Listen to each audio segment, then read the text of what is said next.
Hello, sober souls. Would you believe it? The most annoying thing happened. I was delivering the Sober Spring workshop yesterday on Zoom, and I recorded it, and the recording was just terrible. It was really poor quality. It was really awful, and I promised to send the recording to people, and I thought, no, I just cannot send that. It's not good.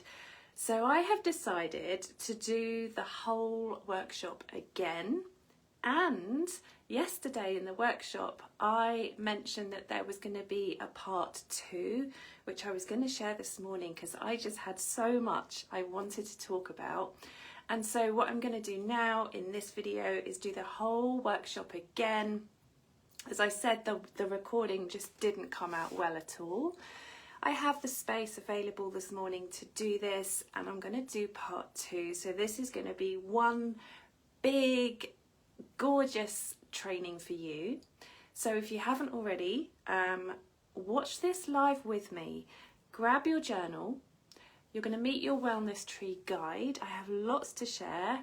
If you're just popping in because you've just seen me, because I've tagged you, come back later, watch it, carve out some time. This is going to be really, really valuable. Now, this isn't for you. Actually, this is for you wherever you are on your journey, because the wellness tree, which you'll find out in a moment, is perfect for you wherever you are, whether you're sober curious, you're ready to take a break from drinking, you've been in that stop-start cycle, you just really want to get some lift off, or maybe you're already sober, you're already going along, you know, your things are rocking and rolling and you're ready for your next up level. Or maybe you're wanting more confidence, to feel more empowered. You will see how, as I go through the wellness tree, you'll be able to apply it to all life areas, all changes that you're wanting to implement, and this is so exciting. So first of all, for those of you who don't know me, I'm Kath Nolden, founder of Sober Souls, originally Sober Sisters, and it really is my mission to help people to leave grey area drinking, and I'll define that term in a moment, and to really create this amazing alcohol-free life. One that we feel really empowered in, really rooted in, because it's not about the drinking, it's not about the overeating or the scrolling, the numbing out, the squashing. It's really about these deeper issues and supporting our nervous system as we're wanting to make these incredible changes, these positive, healthy changes in our life. And how do we do that? So I'm just going to pop my heater on. It's feeling a bit chilly in here. And let's talk about grey area drinking. So if you think of alcohol drinking on a spectrum, one end of the spectrum we have the people who can have, for example, a glass of wine, pint of beer now and again, and it's just not an issue for them. They can take it or leave it. I used to be one of those people until alcohol just became a problem for me. And then at the other end of the spectrum, we have people who literally they can't stop drinking and they would need to be medically detoxed. And it's really important that if that's you, you get that support in place. Really, really important, professional medical help. Now, I don't work with people at that end of the spectrum. I am trained in helping people with grey area drinking. Now, grey area drinking is this space in the middle of these two ends of the spectrum, and it's where most people are. So most people that would classify themselves as normal drinkers, and it's normal to have wine or beer or something after work, but they're numbing out, they're squashing, they're not decompressing in healthy ways, or they're drinking on huge emotions, things that we're numbing, we're squashing, we're wanting to escape. And then maybe they notice that, you know, that's having that negative effect. It's affecting their sleep, it's affecting their relationships. They're not being productive, they're not being their best selves. And maybe anxiety is high, gut issues, health issues. It affects every area of our life. And this is typical grey area drinking. And people find that they can stop. They will stop for a few days, maybe a few weeks. But then something happens and they're back to drinking. So the issue with grey area drinkers is staying stopped. And that is what I help with, because we are supporting the nervous system. And this is where the well-being tree comes into play. The well-being tree is my guide. It came to me in the early days of when I was quitting alcohol, and I myself, I'm now just over 7.5 years into my sober journey. I haven't been 100% sober in all of that time, and I often talk about this, and this is where I really believe in highlighting the importance of it's gonna be messy. It's not always the perfect journey.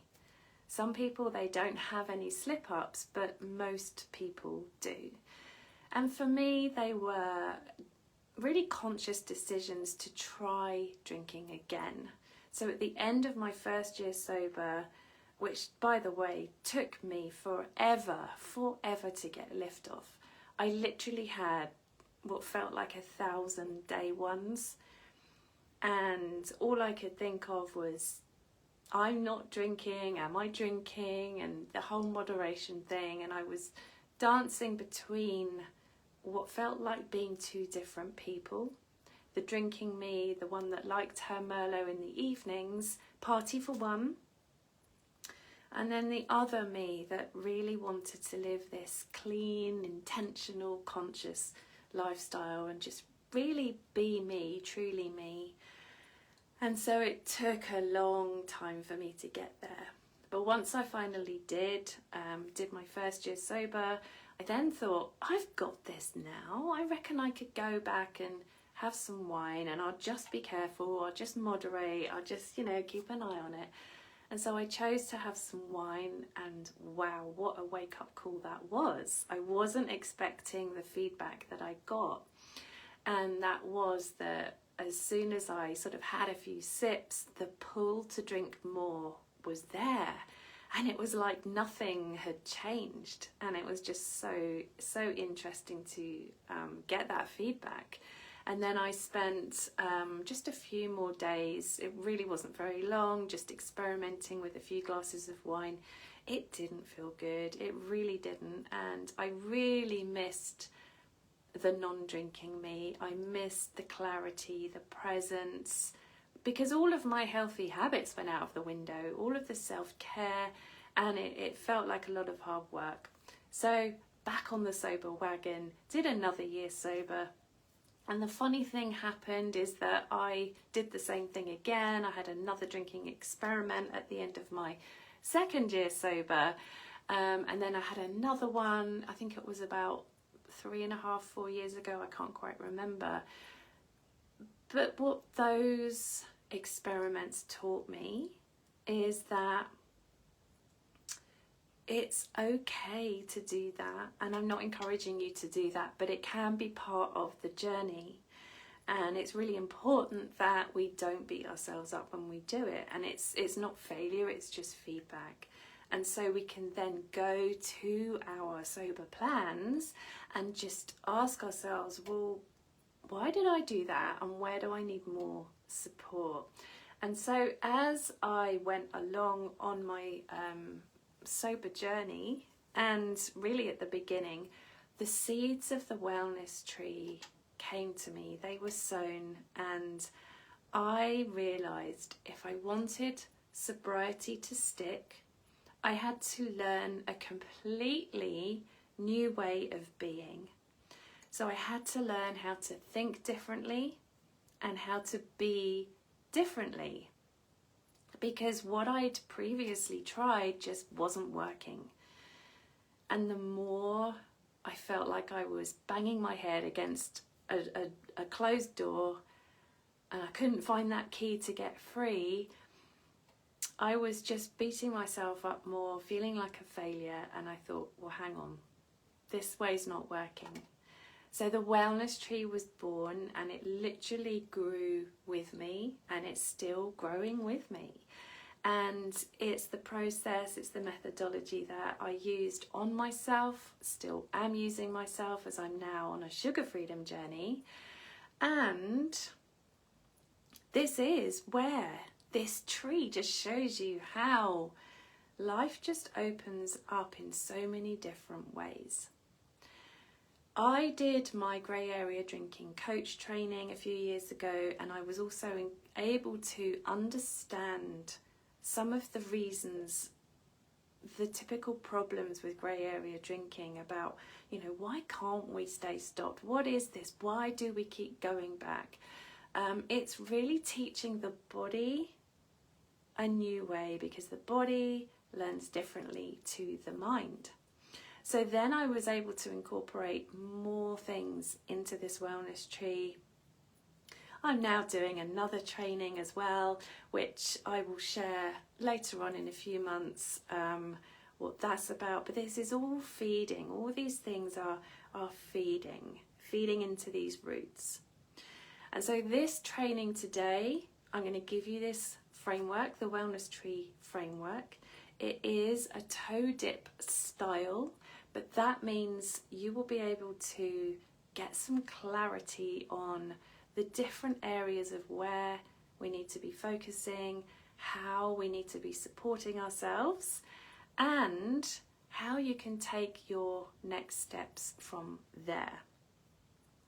So if you haven't already, grab yourself a sheet of paper, because we are going to be drawing, no Picasso, don't worry, just drawing a rough sketch of the wellness tree. And if you want to come back and watch this on the replay, then do that. I'm going to pop this in the guide section, so it's not going anywhere. You'll be able to watch this in your free time. But what I will say is, what you learn from today, please take action on it. Don't let it be another book that you read, another podcast that you listen to, and you're like, that sounds great, yeah, I'll come back to that, and it just falls away. Because life is so precious. Our health and wellness won't wait, right? We need to be taking responsibility and really implementing, really working on these baby steps. So what is the wellness tree? So the wellness tree is a framework in showing you how to take care of yourself holistically. It's a very holistic framework, and it helps you to nourish your roots. So it's literally thinking like a tree. And when we nourish our roots, we are drawing that energy up, and we are feeding it into our branches, which are our different life areas. And this will become clear in a moment.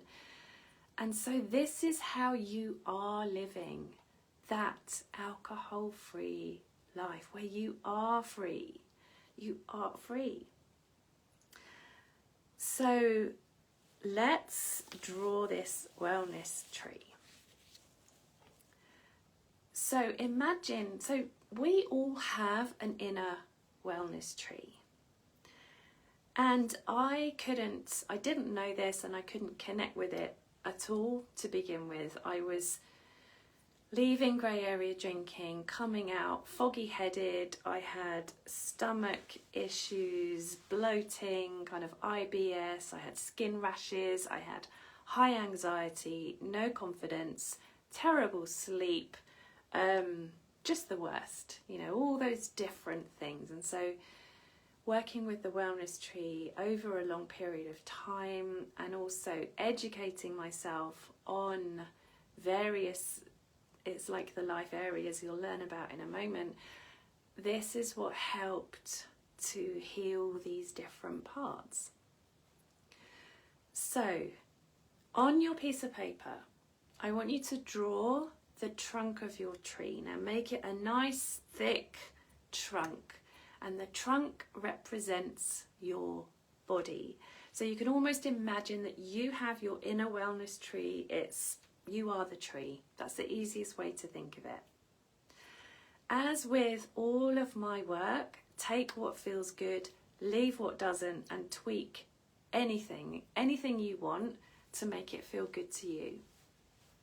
And by the way, the wellness tree isn't a one-size-fits-all approach.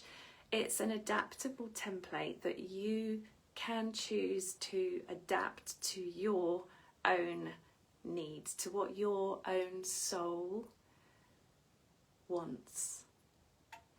Now, inside your trunk, if you write the words grounded, centered, supported, and strong. So it's grounded, centered, supported, and strong. So this is how we want to be feeling. This is us anchored into our being. The nervous system always wants to feel safe. It wants to feel comfortable, supported, and of course, with life's challenges, we're always going to feel, triggered, or it's about navigating through life, feeling our feelings, feeling the stress, the pull of life, and just being able to be emotionally resilient so that we can come back to our strong center. This is an ongoing life's journey, everyday practice, always. It's not a destination. I used to think it was like, oh, I can't wait till I'm just naturally amazing at this. No, this is our work, but it gets to feel good. And the more that we practice this, the more that we do it with the mindset work, the tools, the habits, the more resilient we become, the more we're able to come out of our heads, to be that observer and recognize that's okay. I know that that's anger, or I know that I'm feeling sadness, and let me just process that. Let me be with that, so that we're not numbing and squashing and resisting and that feels awful, and no, we take responsibility for our feelings, our emotions. They are all important, they are all valid, and they all want to be felt. So we have to literally train ourselves to do this.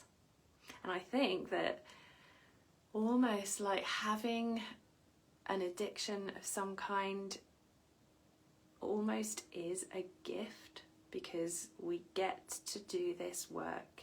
And I never would have seen that before, but it really is a gift. And it keeps giving. So we have our trunk, and then we have 5 roots coming off that trunk. So if you draw 5 roots and leave a gap in between your roots, leave enough space so that you can write a word or a couple of words. Just let you draw your roots.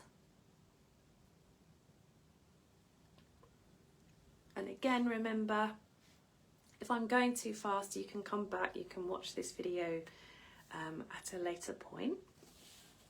So root 1 is called ready, and I will go through the roots in a moment.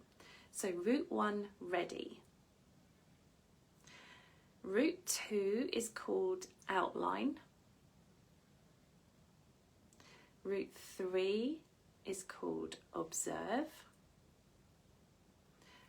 Root 4 is trust and test. And root 5 is serve. So we've got ready, outline, observe, trust and test, and serve. And that is the ROOTS acronym.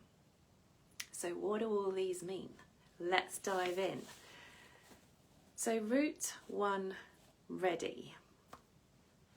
Ready is literally you saying, I'm ready. I am ready to create positive change. I am ready to do things differently, to start thinking in a new way. I'm ready to see how I can find solutions for the way forward. I am ready to feel confident and empowered and to make conscious choices. I am ready to find out who I am without alcohol.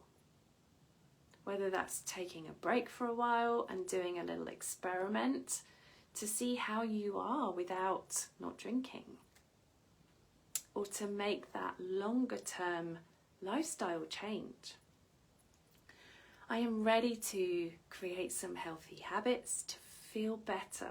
I'm ready to have more energy. I'm ready to say yes to life, to me, to all that is available. And yes, fear may be coming up, but I'm not going to let that stop me.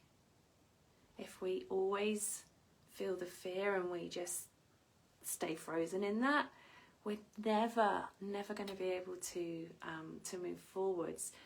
Now, what can happen is we feel that fear and literally our nervous system is going into fight or flight, and it's like, oh my God, I just do not know how to navigate through this. How do I not drink after a hard day at work? How do I cannot see myself staying stopped. So this is where I work with people one-to-one, and in my group programs, we literally put the tools in place specifically for your nervous system. And there's tools and there's things, there's lots and lots of things available, journaling, movement, podcasts, things like that. But we really do need to get to these real somatic resources, which I have specifically in my programs. But you can do this yourself. You can start to find what things do naturally calm, soothe me, make me feel good. Now in root 1, you want to know why you're doing this. So we need to make a why. So why is it important to you to take a break from drinking, to go alcohol free, to make these positive changes? Why is it important for your health and your wellness? What effect is drinking currently having on your different areas of your life, on your health, on your relationships, on your finances, on your business if you have one, or your career, your home life, your kids if you have kids? Like, what effect is that having? And we're not beating ourselves up here. We are just noticing. We're just observing. We're really putting our big girl pants on and saying, like, right, come on, let's look. And it can feel horrible, but we have to look. And when we start to face this, we face it, we can then sit with that and just start to feel into, like, well, okay, what could I do? What would feel like a really good next step? So the next little step you can take from here, which can actually be a big step, is to start going into route 2, which is outline. Route 2 is all about vision and planning. And this is where we start to turn things into, like, possibility, excitement, expansion. We start to see the shift as we think about, who do I want to be? So if we can just look past any fear that's coming up and just imagine that you wake up, alcohol's not a thing anymore. So how would you love to be feeling? How would you love life to be different? How would you love to look? What would you love to create?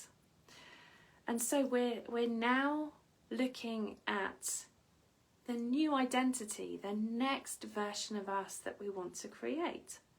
So maybe you have for so long been trying to stop drinking and you've been willing yourself not to drink, and it's almost like you've been hanging on by your fingernails, hoping you're not going to drink. I remember being there so many times and so well, and it felt very unsafe. And the way that I got through this, I remember a moment when I was standing in my kitchen just a few weeks into my final attempt at being sober. And it was a lovely hot sunny day. It was just really nice. I'd been sitting in my garden. I popped into the kitchen and I thought, oh, I just really want a glass of wine right now. I could just go to the garage, go and buy a bottle of wine. I could just jump in the car, go buy some junk food as well, come back. I can start again Monday. I could just get this out of my system. If I could just get, I just need to do this. And I then thought, I recognise this. This is what I always do. I always self-sabotage. And then this is just going to keep happening. And so I thought the only way is through. If I really want to create change, if I really want to keep going, I literally have to keep going, right?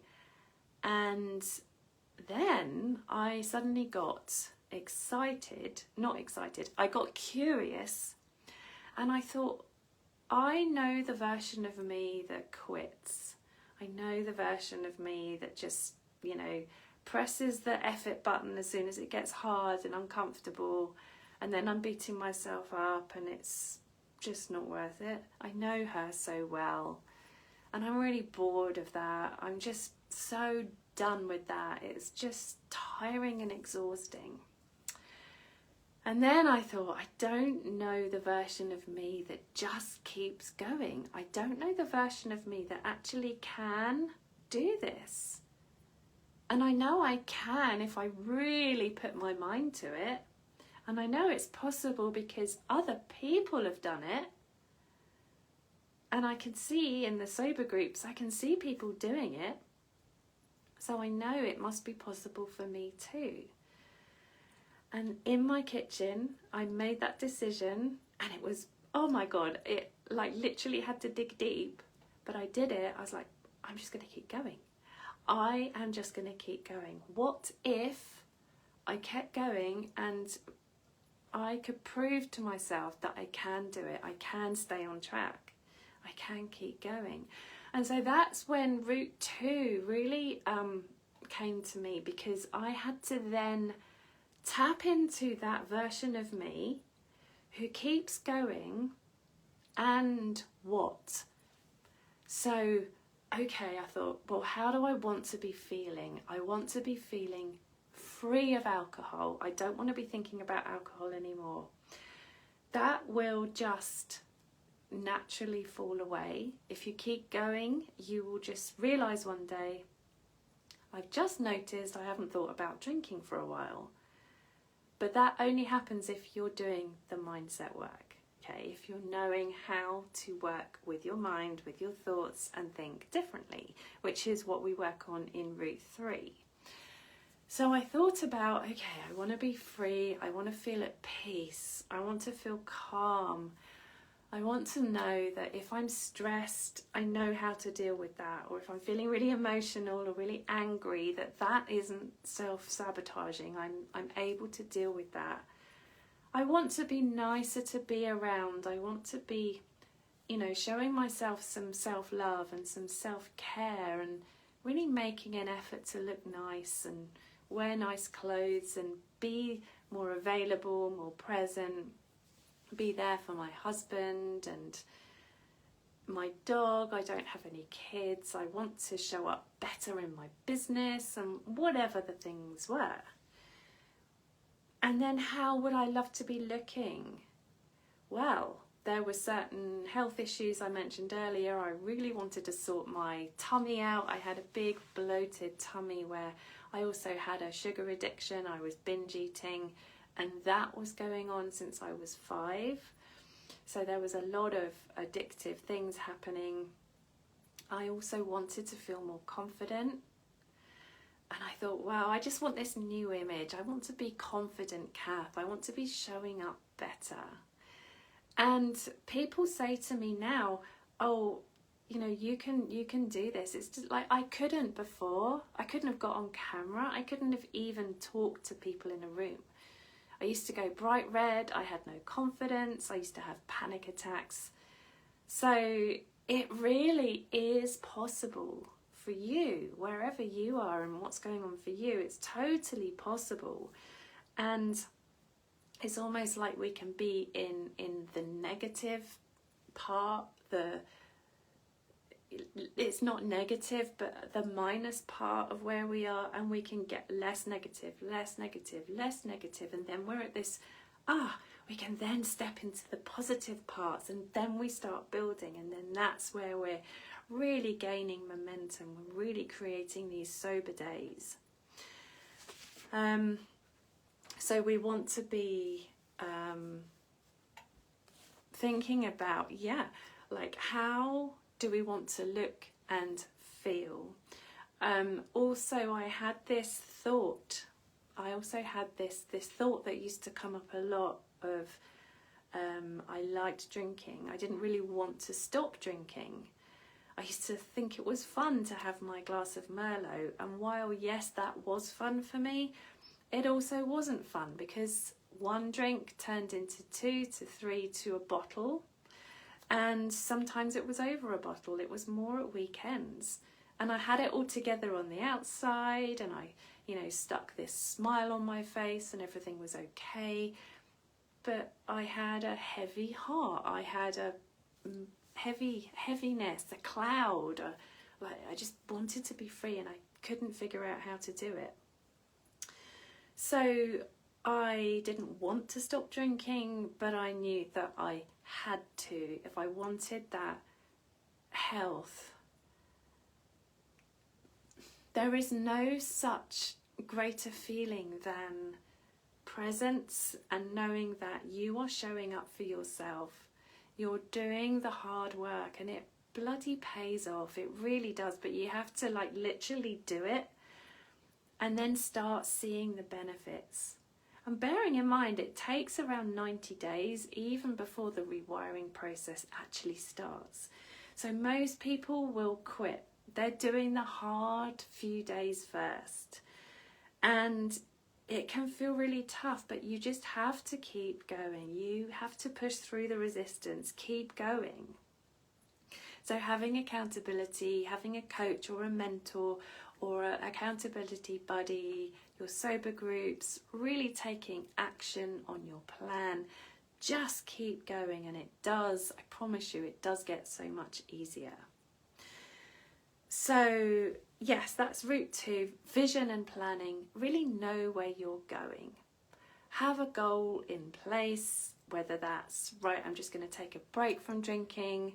I'm going to do a month, 2 months, 3 months, a year. That's the route that I took.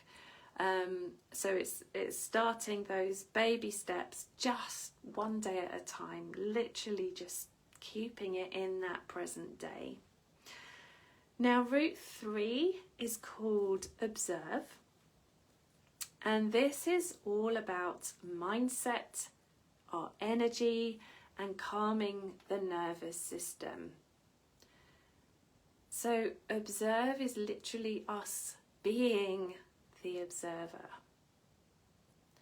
So we're coming at our journey from a very neutral place. Almost like we've stepped out of our body and we are just watching ourselves, noticing our habits and our rituals We're getting our feedback. We're noticing what habits and choices feel good. And we're noticing what doesn't. So what needs to go? What doesn't feel good anymore? And do we need to set any boundaries to support us? Do we need to, keep life really simple, which is what I really believe in. I really focused a lot on simplicity, on letting go of thoughts, people, places, things in a way that felt doable so that I could manage the bare essential things that I needed to focus on, really, which will be your branches, your life areas, which we'll go through next. And then it's cutting the clutter, cutting the busyness, cutting the overwhelm. And the other thing that goes with the simplicity is slowing down, slowing everything down. And this feels so calming. And it's a challenge, right? It's a challenge. Again, I think that is the slowness and simplicity piece is ongoing work.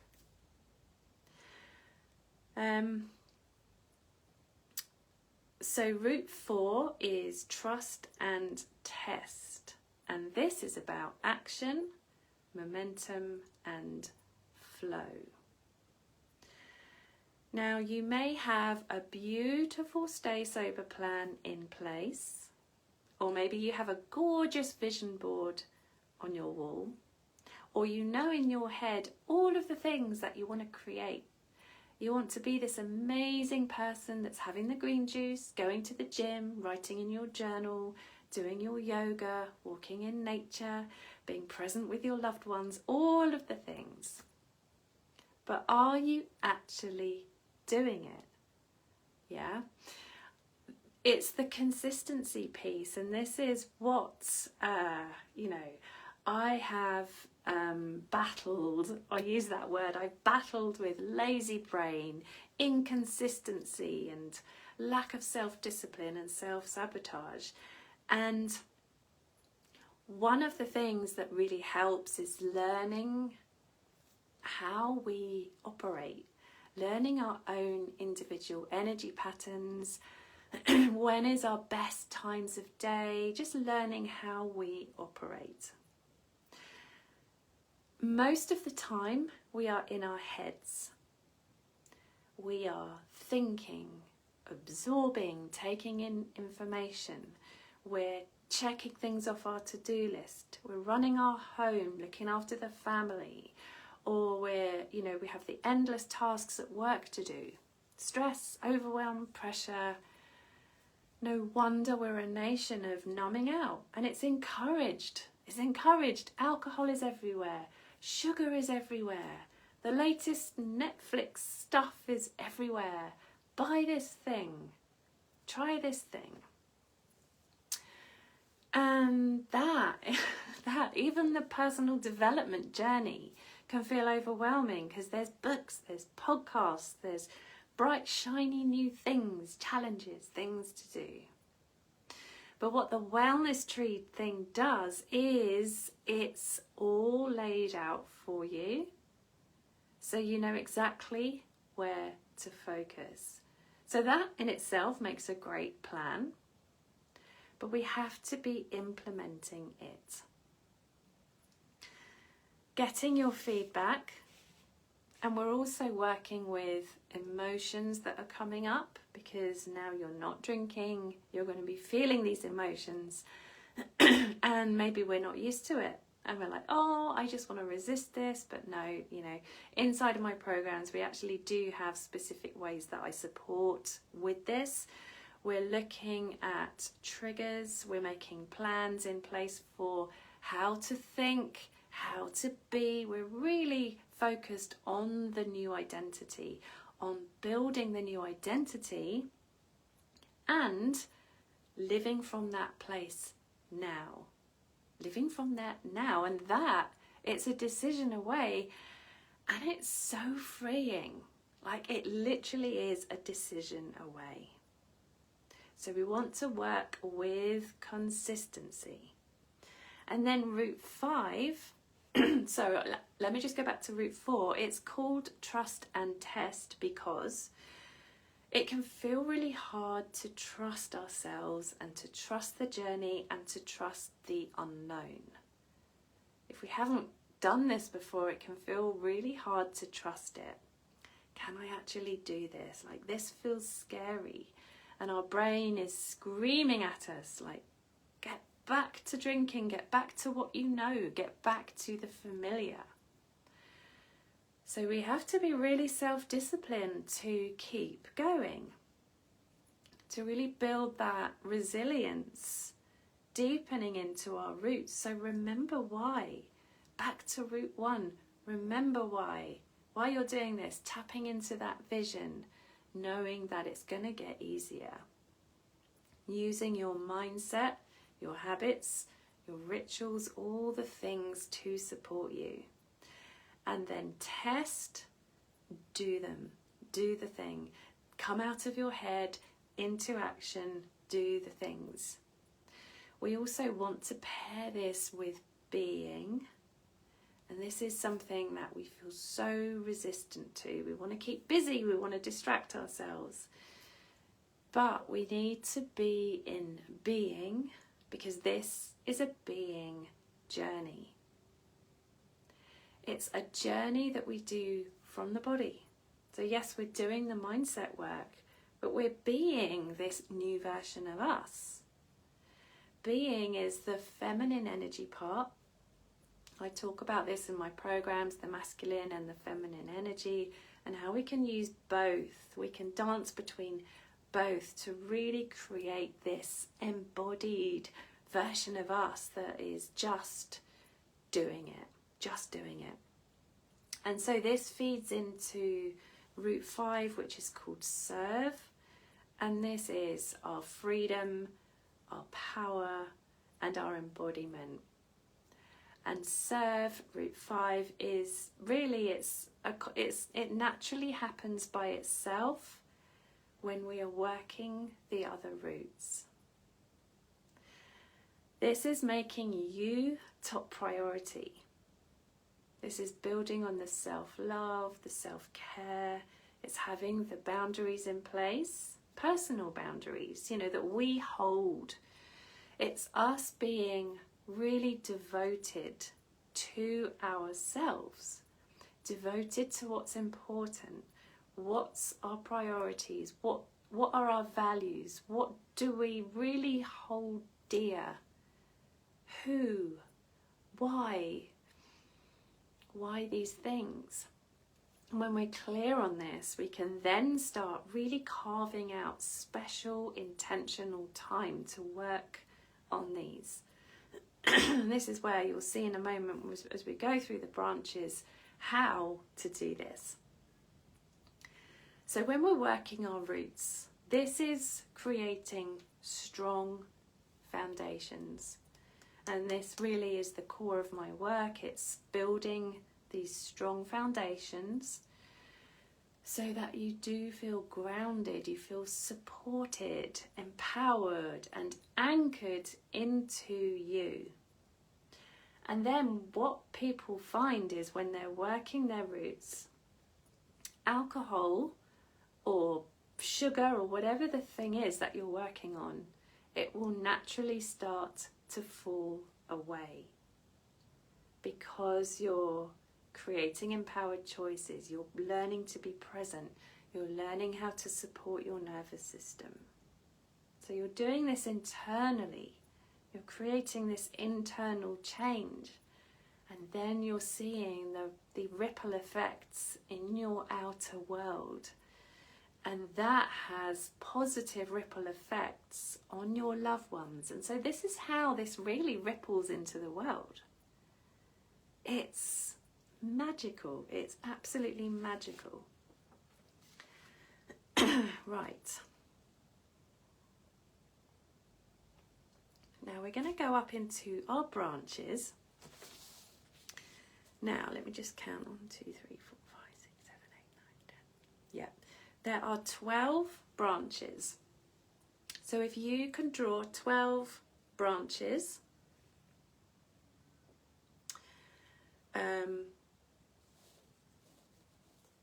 and in the first branch, so these are all of your different life areas. So these are the places where you need to be focusing, and these are the areas that need to be nourished. So this is all putting back in, it's nourishing, it's replenishing you. So where alcohol was taking and robbing, or sugar, or whatever the addiction is, that's taking, we're now putting back in, nourishing. And this is going to feed your roots, literally like a tree. So first branch is nutrition. And it's nutrition and it's hydration. Now this is the basics. This is the basics, and so many of us know that. We know this, but so many of us, maybe we're too busy, or we're feeling too lazy. We just don't feel like it, because it takes effort. It takes effort and time and consistency to really put the work in to make sure that our nutrition, we are feeding ourselves properly. We are taking care of ourselves, right? And we go into this in my programs. This is just somewhere for you. You can go off, you can do your own research. And following a diet, whenever I talk about a diet, I am referring to a diet that feels good to you, a general way of living diet. I'm not talking about weight loss, but if that's something you're focused on, then that's great for you. I'm talking about a diet that feels good, that's nutritious, that's supporting your body. Hydration is obvious. We want to always be hydrated. Really helps as well with our emotions. And emotions is the second branch. Now we have an emotions branch. We want to be really emotionally resilient. We want to be master of our emotions. So when we're on our alcohol freedom journey and these emotions are coming up, these feelings are coming up, whether it's stress and pressure, whether it's anger, sadness, grief, or maybe it's the excitement and the happiness and we want to go and celebrate. It can be this real seesaw, and it can uproot us sometimes. So we want to know how to really take care of ourselves here, and we have to feel these. Now, if you need professional support, like counselling, if there's lots of trauma, lots of things here, definitely get that support in, whether that's therapy, counselling. I was okay with just using my journal and just brain dumping things out. Other ways that you can do this are things like movement. Movement is one of our other branches, but literally something like dancing. For example, I do barefoot dancing most mornings, and I will literally dance out how I'm feeling, or journaling it, or talking to someone.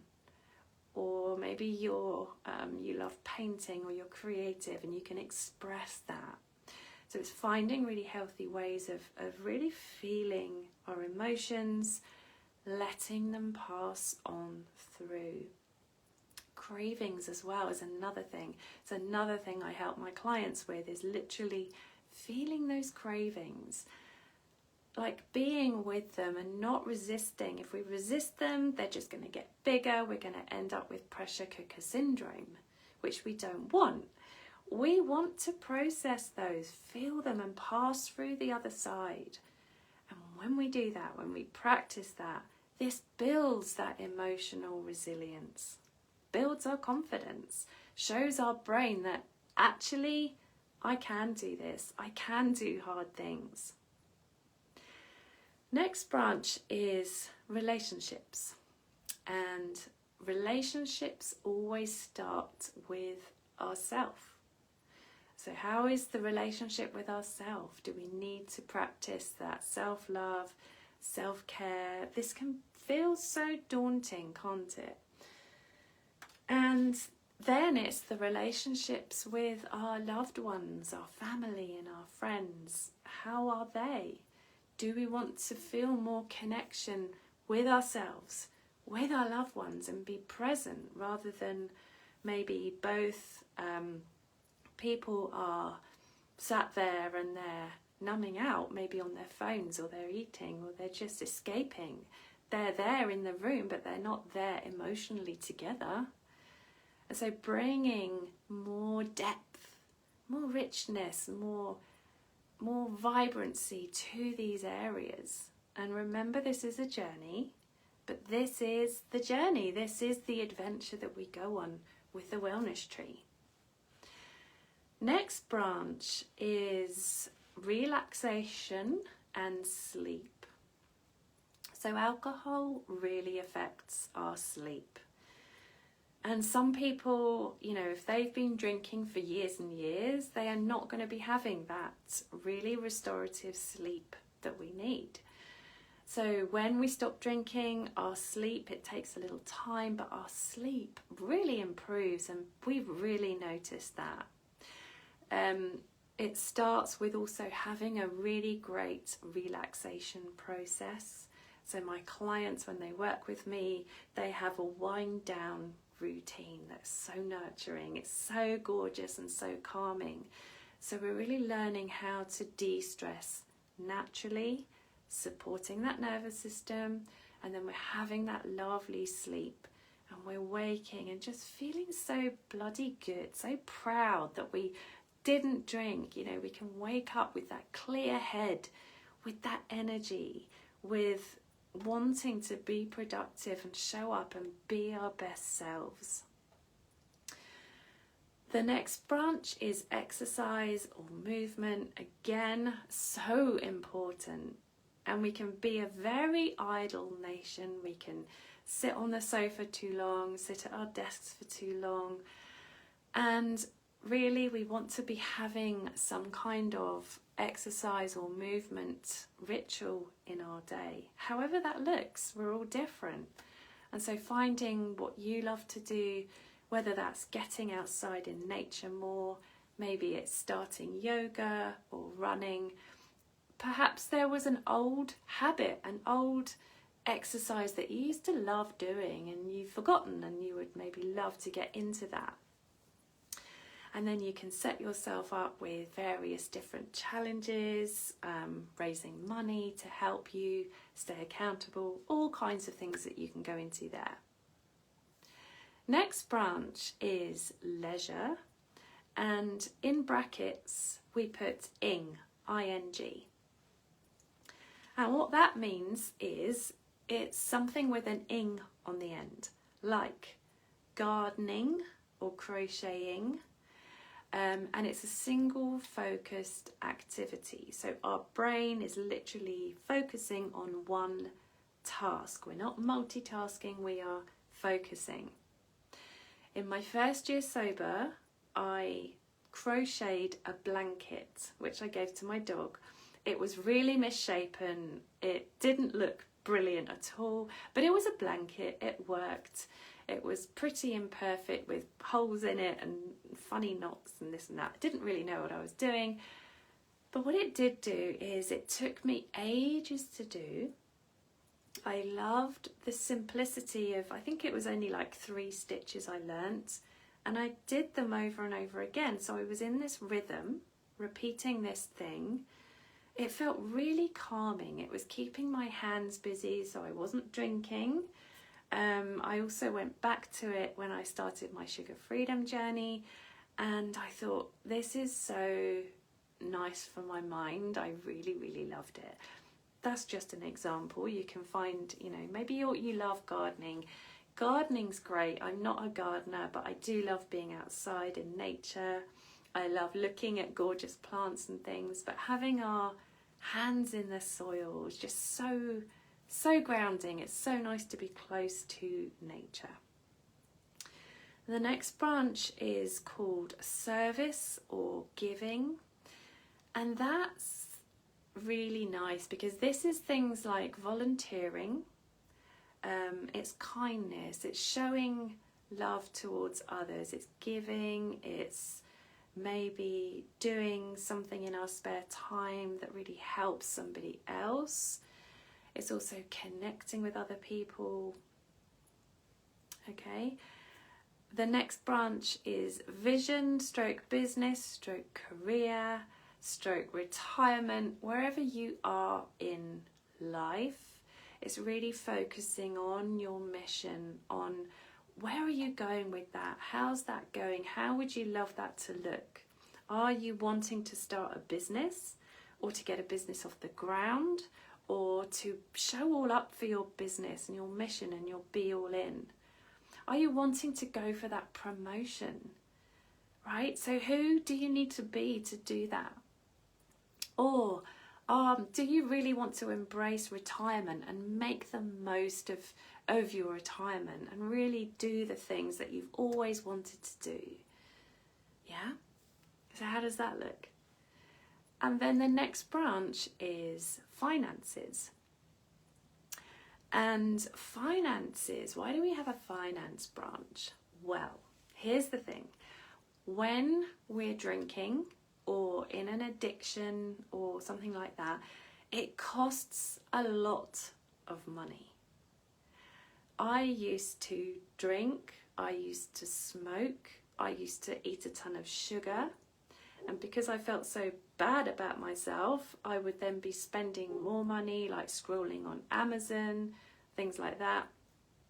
I would be impulse buying, trying to make myself feel better, and it didn't work. And I ended up in a lot of debt. And so with finances, we really want to change our relationship with that. We want to get better at conscious spending, at having a better relationship with money, saving money, really taking care of it. And when we don't drink, we save so much money, and we can then put that money, we can save it or we can really put it to better use. Maybe we want to invest it in our health and wellness. Maybe we want to buy like nicer products for ourselves, health and beauty products, toxic free living. I think that's the thing with sobriety. We then really wake up to wanting to live a better conscious lifestyle that feels cleaner and greener. And we can really, this is where all of our life areas start to really improve. We really can turn things around. Also working on our wealth consciousness, our money mindset, and how we can make money, how we can make money work for us.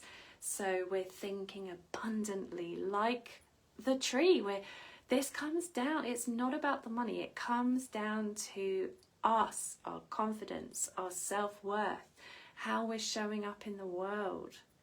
So thinking like a tree doesn't apologize for being too big, having too many flowers, or, shining too bright. It just stands there in all its glory. Messy branches growing at different angles, some snapped off. Nature is really imperfect and it's beautiful. We can really learn so much from nature. And then the next branch is spirit, which means our spiritual practice. And this is very personal. It looks different for all of us. So whatever you believe in, whether that's God, universe, divine source energy, love, nature, something inside, something you can feel. It's this bigger part, something that's guiding us. It's building a relationship with that. Addiction takes. The opposite of addiction is connection.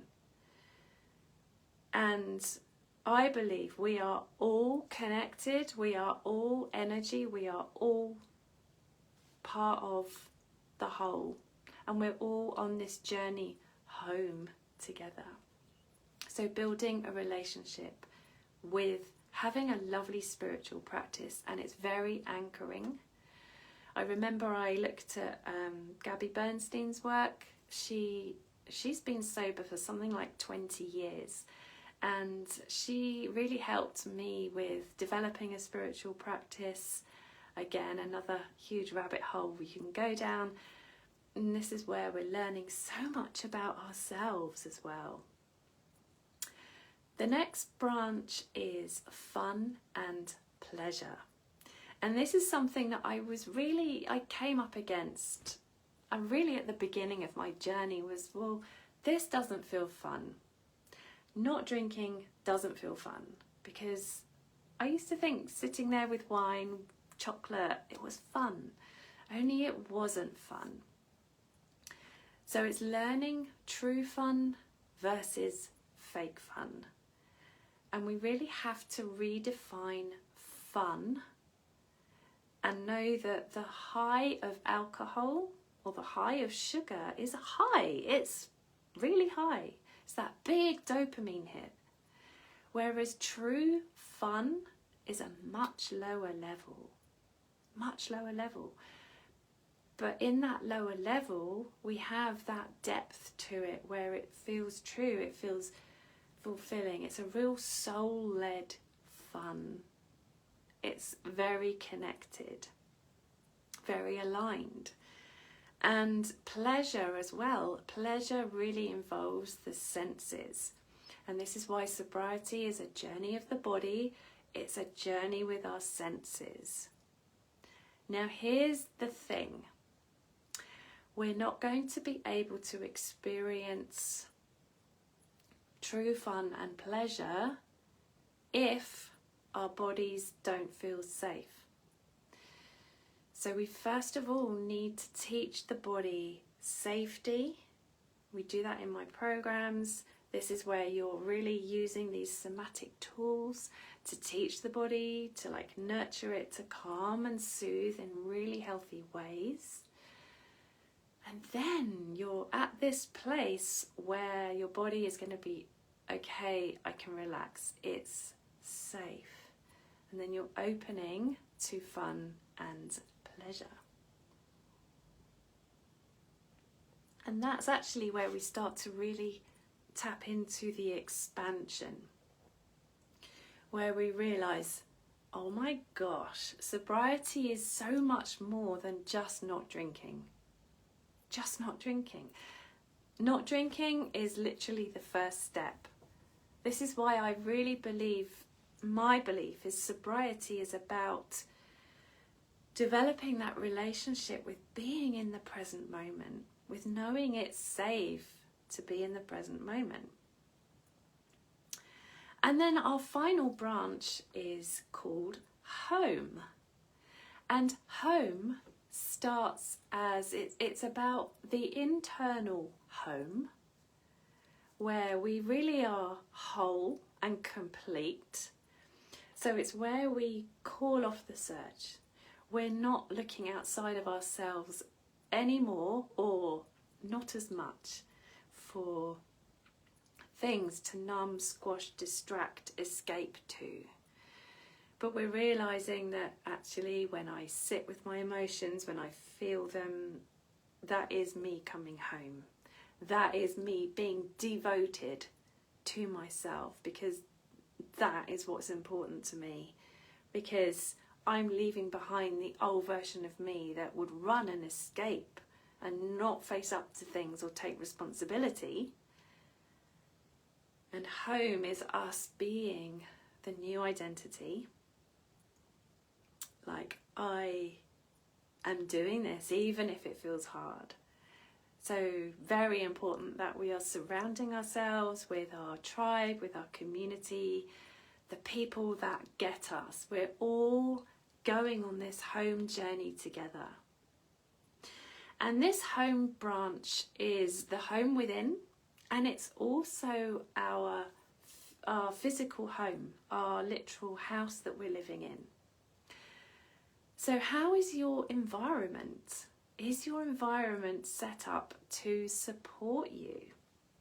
So you can literally go through the rooms in your house and you can stand in each room and just ask yourself, how does this room make me feel? Is it supporting the new version of me? Or are there things in this room that need to go? Do we need to create a new vibe, a new energy? And are there any objects that I need to bring into this room? Like equipment or objects, things like to support me with my exercise? Or in the kitchen, do I need to throw out some junk food? And do I need to replace it with like some really nice whole foods? Or finances, is there debt I want to pay off? Okay, do I need to change my relationship with money? Do I need to read some money mindset books? Do I need to have a budget? Do I need to get better at saving? Do I need to get my spending under control? Bear in mind, I'm giving you here a whole life's work. And this is designed to be taken one baby step at a time. So what I do with my clients is we work on different life areas. They will choose right, this month I'm working on movement, exercise. And then when they've established that ritual, that routine, maybe they're going to couple it with a second thing, spiritual practice, for example. But all the time we're coming back to our roots, back to these strong foundations. So in each of these life areas, we're again going to root one. Why is this important for me to do this? Why is it important for me to deepen into my relationships or to feel my emotions? Why is that? What will happen if I manage to do that? Just think of the possibilities. Again, it has that incredible ripple effect. Okay, so that's the wellness tree. Let me just, I haven't got it here. I'm going to take a quick glug of tea and then we're going to work on the two identities and the gap. And that's going to help you understand a little bit more about this grey area drinking piece. Quick time check, okay. So the two identities and the gap. So as I've mentioned before, we have the old identity and the new identity. The old identity is the version of us that we are wanting to let go of. So it's the things you don't want. It's the unhealthy patterns. It's the day one drinking cycle. It's limiting beliefs. It's staying in our comfort zone. It's staying stuck. It's repeating those patterns that we just don't want to be doing anymore. It's really feeling disempowered. And the new identity is the embodied version of you that you are working towards. So it's what you do want. And this is your healthy, feel-good, fun, juicy lifestyle. You're in your potential. You're literally in the realm of possibility. You're showing up as her. You're feeling comfortable in your own skin. You're feeling confident. You don't care what people think. You're being unstoppable. You're connected. You're aligned. You're in continuous forward action. You're doing the inner work. You're showing up. You're also listening to your body. You're listening to your energy so you know when to rest, when to take that pause, and you're not self-sabotaging because you're listening. You've built that awareness. So you know how to take care of your energy. So this is like we feel we're in two different people, right? And we're caught in this gap. And the gap So the gap is literally the space between these two identities, and it's where most people are stuck when they're trying to leave grey area drinking. So here is literally where we need our wellness tree. We need to create the solid foundations so that we can actually close this gap and we can be all in our new identity. Now, there's some important things to know about this gap, and we need to feed this part with nourishment. So there's a dying off period of the old identity, and we feel it. It literally feels like a loss. It feels like a death. And so we have to be okay with grieving for this part. So there's a time period where we're letting go. It's a shedding, it feels uncomfortable, it's that real caterpillar stage, you know, it just feels messy and yucky, and maybe we're having some false starts, and that's okay. We just need to be really kind and really compassionate with ourselves. So perhaps there's fear and doubt kicking in, there's wine witch territory, etc. We're hijacked by thoughts, we have feelings and emotions coming up. So these are all the things that we're working on in my programs as well. But really you can do a lot of this with your journal and just knowing how to just hold yourself through these parts. Now, we're not always aware of this, but the rewiring is actually taking part in the gap. When we feel like nothing's happening, it's feeling a bit boring, I can't see any results, the rewiring is actually happening. We're just not seeing it. And so it's really useful to know how to navigate the gap. How do we navigate this gap? That's where the C archetypes come in. And this is the next bit that I'm going to share with you. So imagine right now, this doesn't sound very nice, but bear with me. Imagine you're on Pain Island. And Pain Island is this grey, rainy, pebbly, horrible island. It's just miserable. It's where you're doing your over drinking, your unhealthy habits. You're just feeling horrible. You don't like it. And you desperately want to get off Pain Island. And as you look over the sea into the distance, you can see Pleasure Island. And you can see it's sunny over there. You can just hear music. There's people having a party, a sober party. You just want to get over there. Everything that you want is on Pleasure Island. But there's the sea in between, there's this gap, there's this journey to navigate. And this literally is what it feels like on our sober journey. So I've got some archetypes to share with you that might help. And the first one is the ostrich. Now the ostrich, she has her head firmly buried in the sand. She doesn't even want to acknowledge her drinking problems. She's not prepared to take responsibility for her life. She doesn't want to look at anything. She's like, no, not available for positive change at all. We don't want to be ostriches. I used to be an ostrich, and maybe you did too. And yeah, it's not a good place to be. And so the next archetype is the toe dipper. Now the toe dipper, she's sober curious. She's starting to wake up. She's fed up. She's really fed up of feeling stuck in that day one cycle, and she's ready to create positive change. But she's also feeling scared, and she prefers to stay where it feels safe, in her comfort zone, where it feels familiar.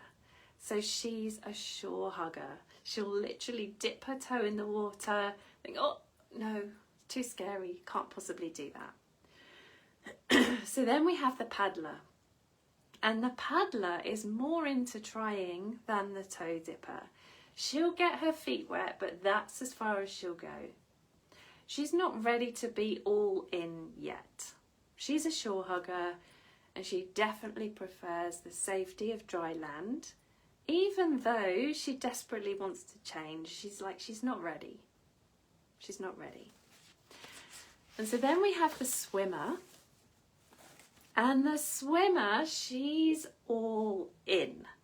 She says, get me to Pleasure Island. I want to get there. I'm not staying here on Pain Island anymore. So she's done with staying stuck in the day one cycle. She's heading off on her journey of personal growth. She's ready to embrace the messiness. She's ready for adventure. But the thing with the swimmer is she hasn't planned ahead. So she doesn't have any resources in place for navigating the choppy waters when it's feeling stormy and life's challenges are all there. She's like, oh, I didn't think about that. And so she gets tired. She doesn't know how to rest. She doesn't know how to gather her energy. And her mindset is really not good. She's like, oh my God, don't think I'm going to make this. Don't think I can do it. She's really buying into those fearful thoughts. So she ends up in that spiral in the water. She's being sucked under. She's being washed back to Pain Island. So she's back in that cycle of day one drinking. And so she then has to gather her strength and start the journey all over again.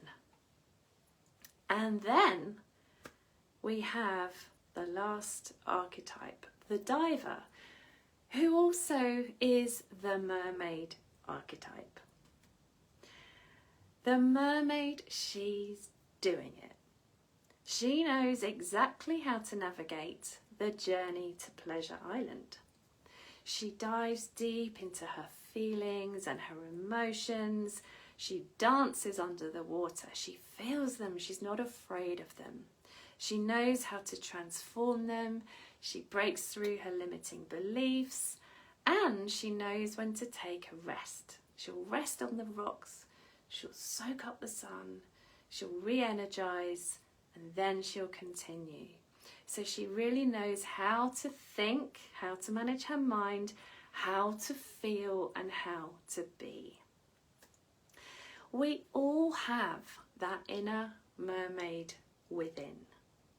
She's our potential. She's just waiting for us to wake up, to be brave, to just take that step to do it. She's our guide, and she works with the wellness tree. So the wellness tree framework is helping us to root into our strong foundations, and the mermaid archetype, she's able to dive deep and work in those waters with our emotions, and they both work together.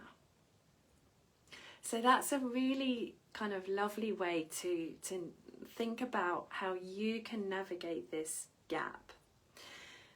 And so if you have enjoyed this training of the wellness tree, you can relate to the archetypes, and you're ready to really toe dip, you're super curious, you'd love to maybe take a break from drinking, or you'd love to stay consistent for a longer period of time, or you're just ready to create your alcohol-free lifestyle, baby steps style.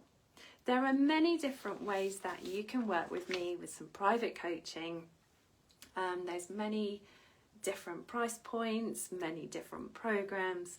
Best thing to do is, if you would love to come and have a chat with me, come and have a free call. We can talk about what's going on for you specifically, your vision, what you would love to create, how you would love to be different, what goals, what habits, what you'd love to be doing.